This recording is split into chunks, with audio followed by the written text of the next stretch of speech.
Vamos falar de coisa boa, né, Ronald? Sábado, no meio do feriado, vamos falar de turismo? Turismo, é claro, porque a gente tem números interessantes e a gente precisa saber se a gente está preparado para esses números serem mais interessantes ainda. Por isso que a gente convidou a Mariana Aldrigue, professora e pesquisadora na área de turismo, para conversar com a gente na manhã deste sábado. Oi, Mariana, como vai? Bom dia. Oi, Ronald. Oi, Thaís. Tudo bem? Tudo Tudo ótimo. jóia. Bom dia, Mariana.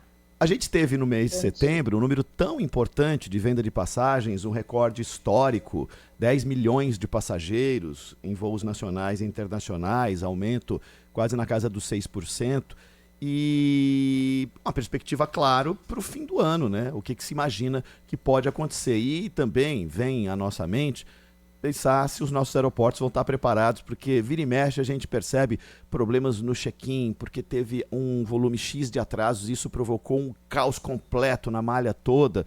Ô Mariana, como é que você está vendo o resultado que foi alcançado e projetando aquilo que pode ser alcançado para esse fim de ano? Olha, gente, eu acho que a gente tem que celebrar primeiro, porque de fato foram pelo menos 3 anos muito difíceis, né?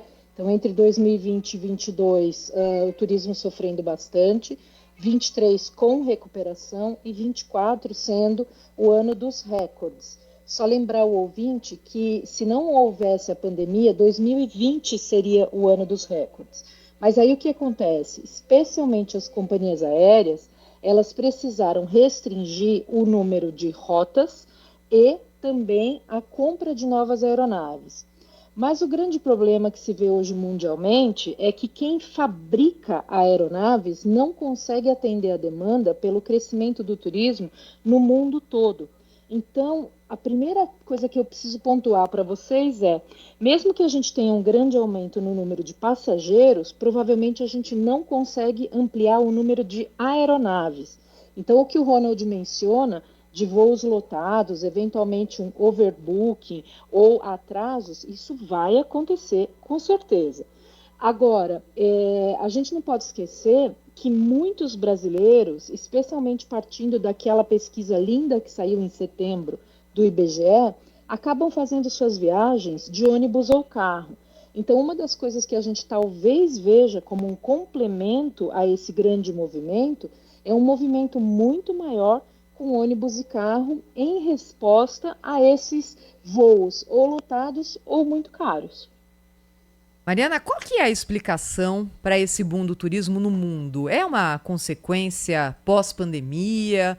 O que explica, não é? Porque não é um fenômeno só que acontece no Brasil. A gente tem visto até, Mariana, tantas cidades europeias incomodadas com turismo em massa, criando restrições, colocando o número máximo de turistas, criando imposto, enfim, incomodadas com a quantidade de gente que está indo visitar. Que bom se fosse assim aqui também.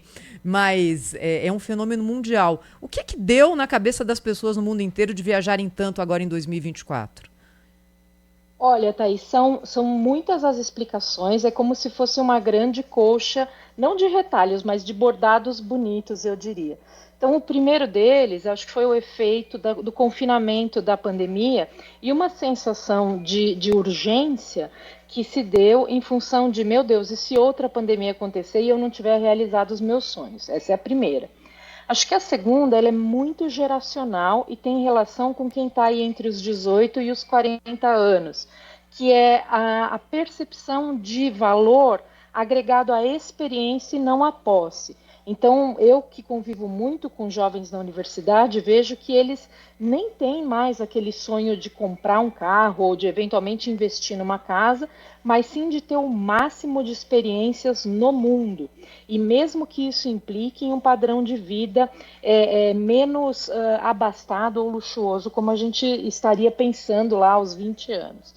Uh, Acho que, especialmente quando a gente fala da Europa, a Europa é o grande destino turístico do mundo. Então, você pensa todos os outros países com esse mesmo comportamento e olhando para o volume de opções que a Europa oferece e propagandeou de 2020 até agora. Então, eu tive a chance de fazer uma visita à Europa e, de fato, os destinos estão não exatamente superlotados, mas extremamente demandados e muito bem preparados do ponto de vista da comunicação. o que o Brasil falha, né? O Brasil falha muito em atrair por exemplo, dizer que a gente é um destino relativamente barato para quem quisesse algo fora do caminho lotado, por exemplo. Mas se tivesse que escolher uma única resposta, eu diria que é esta modificação comportamental entre o viver e o ter. Eu vejo uma geração muito mais disposta a conhecer, a trocar cultura e a entender como é que o mundo acontece. E estando em aeroportos, a gente vê também muita dessa alegria pelo novo, pelo diferente, apesar de que quando a gente acompanha, por exemplo, notícias de política, parece que é o oposto, mas o turismo mostra que somos, né, um grupo de pessoas muito curiosos em entender as diferenças. Ô Mariana, você fala que vai ser inevitável, né, ter overbooking, aeroporto cheio, essa história toda, mas como é que você tem percebido ao longo desses 4 anos também a evolução da estrutura aeroportuária? Como é que os aeroportos estão recebendo as pessoas? Algumas cidades que são destino e que têm a perspectiva de ter novos aeroportos ainda funcionam meio como rodoviárias. Porto Seguro, por exemplo, né, tem um aeroporto pequenininho, né? Dizem que vai ter a construção de um aeroporto para transformar Porto Seguro, por exemplo, num calendário, numa rota internacional. Mas como é que você tem avaliado isso pelo Brasil ao longo desse tempo, se é proporcional à vontade das pessoas de viajar? Acho que não, mas eu diria para você que assim existe uma certa leitura. Eu acho que ela vem mais do corpo político, de que qualquer qualidade de serviço é bom. E a gente não tem uma pressão governamental, e aí não estou falando só federal, estou falando estadual e municipal também, para que a qualidade de fato seja verificada e mantida. Por outro lado, a gente tem consumidores bastante informados e bombardeados por informação de como deveria ser o serviço. Então, quando alguém, seja ele uma concessionária aeroportuária ou uma companhia aérea, falha, o volume de mensagens e a onda disso nas redes tem pressionado para um serviço pelo menos mais adequado. Não vou dizer que é o melhor, mas adequado. Noto que as concessionárias que recentemente venceram as licitações já estão muito próximas desse pensamento de como o consumidor brasileiro reage e tem dado orientações adequadas. O que me desafia, especialmente no pensamento, é por que é que nossos representantes políticos não conseguem, embora gostem muito dos modelos do hemisfério norte, especialmente da Europa, não conseguem solicitar ou demandar que a gente tenha esse volume de integração. Então, que mesmo um aeroporto mais mediano, por exemplo, tenha boas conexões com ônibus, que tenha um bom estacionamento para os carros, sejam táxis ou aplicativos, que tenham boas informações para que as pessoas tenham uma experiência rápida e fluida. Eu acho que o maior desafio hoje é dar a dimensão da integração do turismo. Não é só ter o aeroporto, é ter o aeroporto funcionando e integrado aos demais serviços para que todo mundo consiga chegar e sair rapidamente.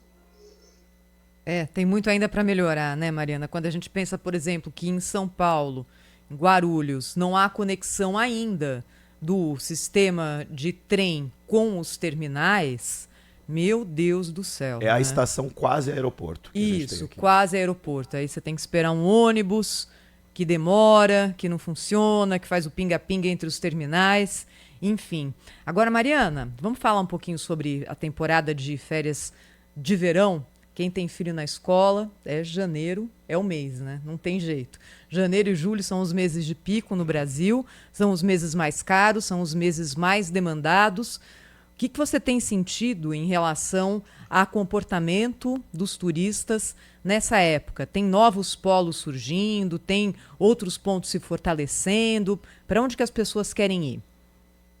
Eu vejo que a gente vai ter, pelo volume de brasileiros viajando, a consolidação do turismo de sol e praia de fato. Mas destinos como Gramado, que esteve bastante afetado por conta das cheias no Rio Grande do Sul, destinos em torno vamos dizer assim, dos pontos de acesso da Amazônia, E aí a gente está falando tanto do estado de Belém como do estado do Amazonas, desculpa, o estado do Pará a partir de Belém e Amazonas a partir de Manaus, com produtos sendo bem posicionados. O Pantanal também bem posicionado. Mas nenhum desses que eu mencionei vão desbancar a experiência de férias. O que se percebe como algo um pouco fora da curva é o volume de interesse em experiências mais luxuosas. Então, resorts oferecendo aqueles pacotes com tudo incluído, ou apartamentos ou casas de aluguel com serviços incluídos, muita gente buscando talvez alugar ou estar em pousadas e hotéis um pouco mais distantes das áreas centrais para conhecer praias novas ou para conhecer restaurantes novos. Então, o que a gente vê, especialmente monitorando as redes sociais, é uma abundância de ofertas de produtos combinados. Então, não é só mais o voo e o hotel, mas é o voo, o hotel, alguns passeios, em geral gastronomia muito valorizada. E não vou deixar de reforçar, a gente olha muito pouco do ponto de vista de dados para como as pessoas que viajam de carro têm viajado. E me parece que vai ser uma temporada interessantíssima para as pequenas cidades próximas de São Paulo, Rio, Brasília e Belo Horizonte, por exemplo, em que muita gente talvez opte por ficar a 2, 3 horas de distância, mas em hotéis que tenham piscina, recreação para as crianças, como você bem mencionou, atividades que valham a experiência de férias. Então, eu não descarto que a gente vai ter, talvez, os maiores recordes seguidos, dezembro, janeiro e fevereiro até o carnaval. Ô Mariana, causou alguma decepção, se é que havia expectativa, daquele programa que o governo quis lançar e deu a impressão, pela forma como foi lançado e o tanto de tempo que demorou para poder ser viabilizado de alguma forma, que era a passagem de R$ 200, que passou a ser uma coisa para uma fatia da população, aí foi sendo restringido, e ficou como algo que as pessoas não falam, quase não falam. Eu queria saber de você se houve uma expectativa versus decepção mais flagrante do que a gente que não recebe notícia disso poderia ter? Olha, sem querer parecer pedante, eu acho que para quem está trabalhando no setor, a gente sabia que não tinha a menor condição, justamente pelo que a gente falou logo no início da entrevista, a ausência de mais aeronaves para dar conta de descontos. Então, a gente está com poucos lugares livres e muita demanda. Então, do ponto de vista da lei da oferta e da procura, não havia espaços disponíveis em que as companhias aéreas pudessem, de fato, fazer descontos. A gente tem que lembrar, quando há espaços disponíveis, todo mundo faz os descontos porque não tem como vender de novo um assento perdido. Agora, era um compromisso que os representantes do governo assumiram no início de 2023, muito provavelmente sem ter as conversas adequadas com os representantes, e na hora de fato conseguir implementar, o grupo-alvo é um grupo que não é de fato tão afeito a fazer viagens em que o efeito econômico dessa viagem vai fazer diferença. Então, são em geral aposentados que vão visitar parentes, portanto vão ficar em lugares onde eles não geram mais movimento da economia no destino, e que dependem também provavelmente de companhia para essa viagem. Se esse programa, no próximo passo, atender, por exemplo, os estudantes ou os beneficiários do ProUni, a gente vai ver uma diferença, especialmente no consumo de alimentos e bebidas. Então, eu não posso afirmar que todo mundo se decepcionou, mas já estava muito claro que era um programa nascido para pouco resultado. Ele não falhou, mas ele não tem espaço para dar mais resultado porque não tem lugar nos aviões. E sabe, passando aqui em revista, Mariana, eu não me lembro da última vez em que eu fiz uma viagem aérea e vi no avião um assento vazio. Zero, é zero. É impressionante, impressionante. Mariana, você está dizendo para a gente que essa temporada agora de verão deve ser a melhor dos últimos anos. Isso significa que preços mais altos também? Talvez, não necessariamente, porque o que a gente também está vendo é uma antecipação do brasileiro em fazer as reservas e já começar a pagar. O brasileiro viajando em férias paga parcelado especialmente as passagens. Muitas empresas hoteleiras aceitam o parcelamento a partir do momento da estadia, então implica na contração de uma dívida que vai provavelmente até meados do ano que vem. Mas o que a gente não pode esquecer é que, para além de 50% dos turistas brasileiros viajando pelo Brasil, o destino é casa de amigos e parentes. Então, o que se vê é uma redistribuição do padrão dos gastos. Então, digamos que você tenha um valor específico para ficar 5 ou 6 dias e as passagens já estão compradas, provavelmente você muda a forma de se alimentar. Então, talvez você faça um café da manhã mais legal, pule o almoço e aí faça um lanche no final da tarde. Quase todo mundo já viveu essa realidade. Então, o que se vê é que o volume de recursos alocado para o turismo não vai necessariamente mudar, mas como há uma pequena pressão inflacionária e talvez sim um aumento de preços em regiões turísticas, muda a distribuição. O que a gente não tem metrificado, e talvez valha até a gente pensar uma nova entrevista no futuro, é se essa ameaça da perda de renda com apostas afeta o turismo, porque em quase todas as análises que a gente tem feito, sem dúvida, se o brasileiro médio usa seu dinheiro de reserva para apostas, ele vai tirar primeiro do turismo e do lazer. Mariana, como é que a gente acostumou, né? Airbnb acabou se virando meio um sinônimo de locação de espaços, de apartamento ou de casa ou do que for, mas tem um monte de plataformas que oferecem esse serviço. Mas eu queria saber de você a respeito dos golpes. Se isso continua num volume grande das pessoas entrarem meio que desavisadas, querendo pela primeira vez desfrutar dessa oferta, fazer algo diferente, né? Como você falou, ir para a casa de família uma coisa, viajar de carro outra coisa, que são novidades, mas querer ficar num espaço só dele, não ficar no hotel ou numa pousada. Os cuidados têm que ser redobrados, isso só cresce. Eu queria saber o que você tem ouvido sobre.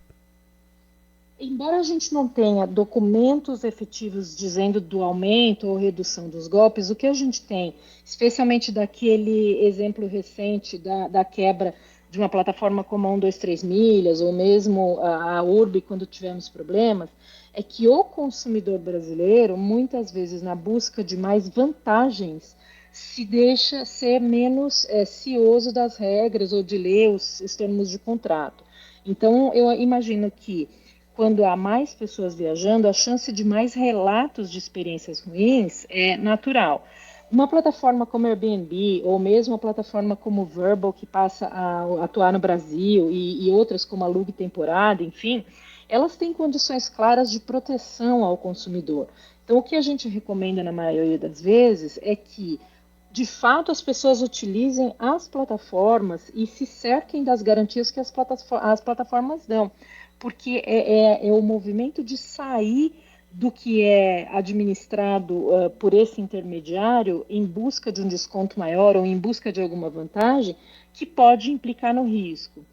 Acontecem erros? Acontecem, naturalmente, às vezes vai haver frustração, mas a chance de você ter problemas e perder dinheiro estando dentro das plataformas, e aí digo, tanto para aluguel de temporada, como para hotel, como para qualquer compra de serviço, ela é menor de problemas usando o intermediário do que fazendo diretamente.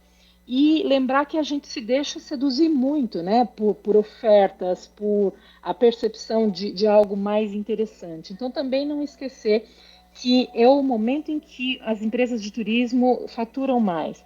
Então, muitos descontos nessa época é para levantar suspeita. Então, ser muito consciente e se sentir que os preços estão muito altos, talvez mudar a data da viagem possa valer mais a pena para você aproveitar melhor. Não tem almoço grátis, né, Mariana? A gente, quando vê alguma coisa muito, muito boa, o santo desconfia. E aí, Mariana, você estava falando, só lembrando aqui, quem nunca, né, viajou e aí faz aquele cafezão da manhã, Ronald? Às vezes está num hotel, né? Tô lembrando de uma viagem que eu fiz pro Rio com meu irmão. Os dois duros, mais duros, a gente não tinha dinheiro para nada. Aí, no café da manhã, tudo que a gente conseguia comer, comia, tudo. Reserva. Ovo, reserva, iogurte, fruta, pão. porque depois a próxima ia ser só à noite, né? Aham. E bem modesta. Tem pergunta do ouvinte também, chegando para Mariana Aldrigue, professora, pesquisadora na área de turismo urbano. Está trazendo para a gente informações tão interessantes sobre esse setor que eu tenho certeza que o nosso ouvinte vai sair dessa entrevista aqui com uma visão diferente. Ô Mariana, o ouvinte Daniel Lage, ele está querendo saber a respeito do ecoturismo em áreas protegidas. Como é que isso tem crescido? Se teve um determinado momento que todo mundo falava de ecoturismo, né? Virou uma febre a história do ecoturismo, de você visitar determinadas áreas do Brasil, e o Brasil tão rico nesse tipo de oferta. É um turismo que cresce cada vez mais, e como é que foi afetado, até coloco um outro detalhe, por causa das queimadas, né? A gente teve determinados lugares na região central do Brasil que foram muito afetadas por isso, se regiões de visita de turistas também fez com que fosse diminuída a área de possibilidade de visita dessas pessoas. Eu vou do fim para o começo, mas agradeço a pergunta do Daniel.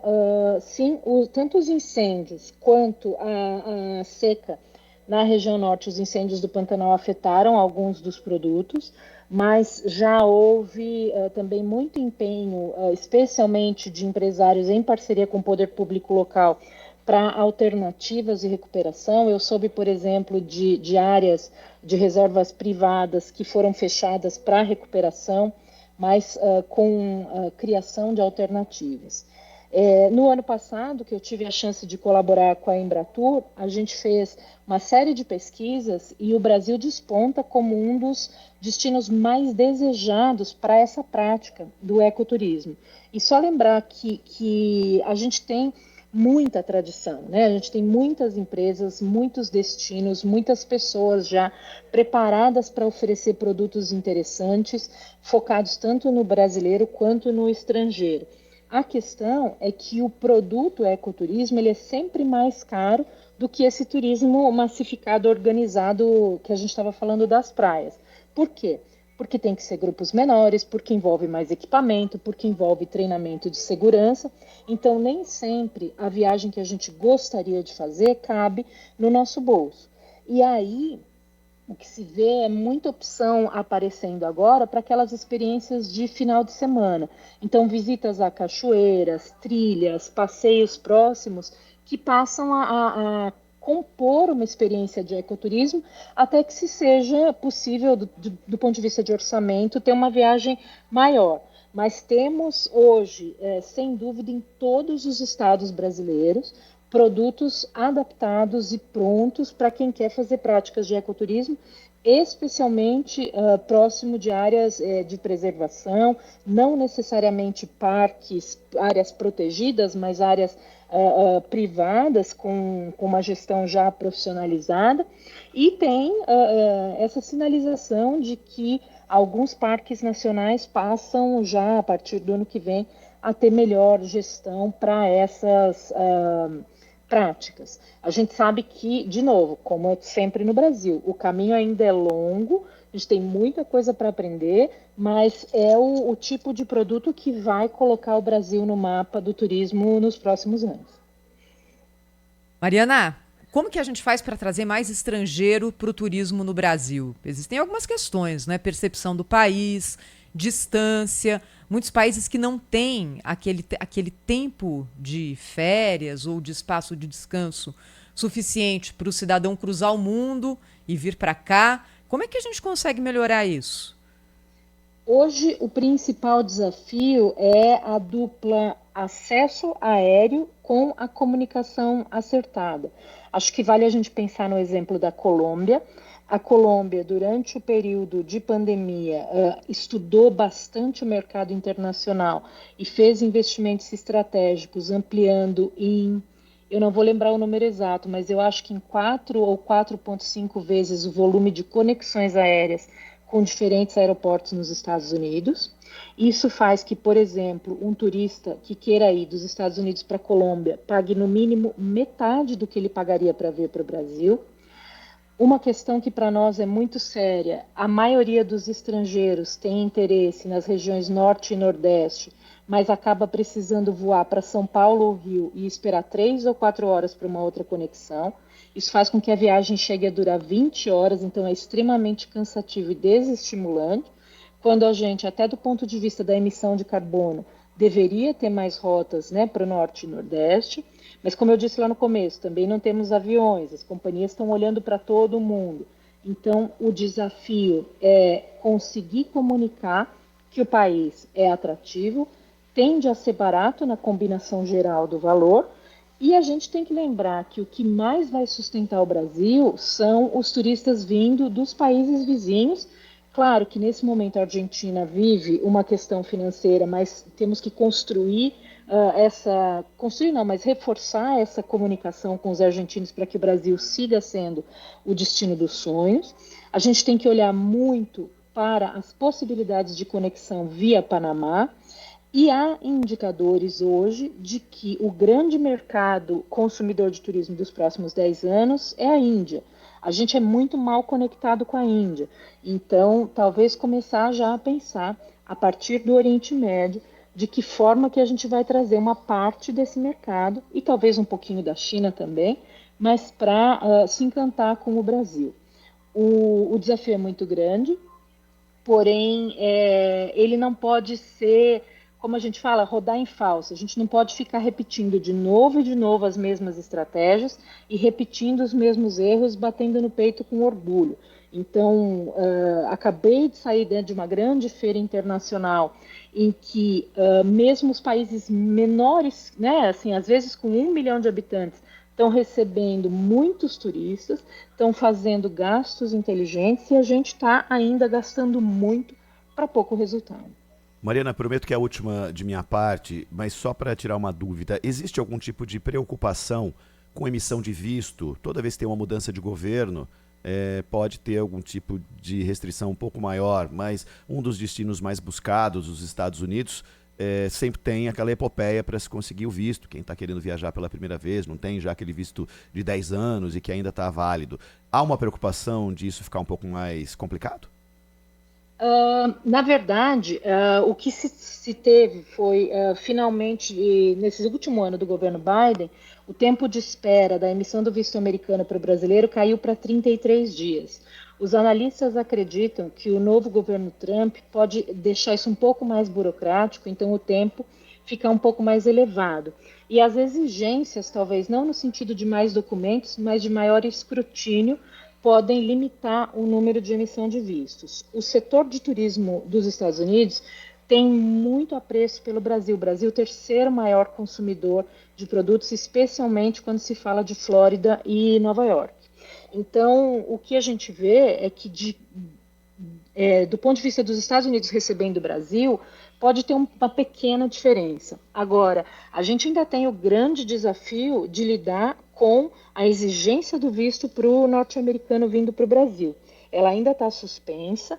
Eu sou da opinião de que a gente não deveria exigir visto, porque é um mercado que nos interessa muito, mas do ponto de vista diplomático é uma causa muito difícil de argumentar, porque a gente ainda não produziu resultados econômicos suficientes que convençam o Itamaraty desta necessidade unilateral. Então, acho que o ano que vem vai ser um ano de novo de muito desgaste nessa conversa, porque se a gente põe uma cobrança de vistos e o americano médio olha para o Brasil como um destino que já está, por exemplo, mais caro que a Colômbia, ou com um desafio de língua, ou com uma imagem um pouco distorcida de violência, ele rapidamente abandona a ideia ao saber que tem que pagar mais $80 por pessoa, por exemplo, para ter um visto. Eu acho que falta uma discussão mais clara e uma orientação mais clara nesse sentido, mas também não consigo ver isso como um entrave ao desenvolvimento do turismo nacional. Vai ser mais uma preocupação que a gente vai ter que lidar o ano que vem. Essa é a Mariana Aldrigue, professora, pesquisadora na área de turismo, traçando para a gente essa aula aqui sobre o setor na Rádio Bandeirantes. Mariana, muito obrigada. Um bom fim de semana para você. Qual que é o seu ponto preferido de férias, hein, Mariana? Olha, no momento eu estou desejando demais voltar para Maceió. Eu sou completamente alucinada por Alagoas e não vejo a hora de conseguir reservar minha passagem e ir para Maceió. Aquele mar maravilhoso com várias cores, corais, é incrível mesmo. Nossa, água, me deu vontade água também, quente. viu, Mariana? Água quentinha, exatamente. Tchau, Mariana, valeu. Obrigada, Mariana. Gente, bom final de semana, bom feriado. Obrigada. Obrigada. E Ronald, sabe que a gente fala de turismo e as pessoas começam a lembrar, né, os lugares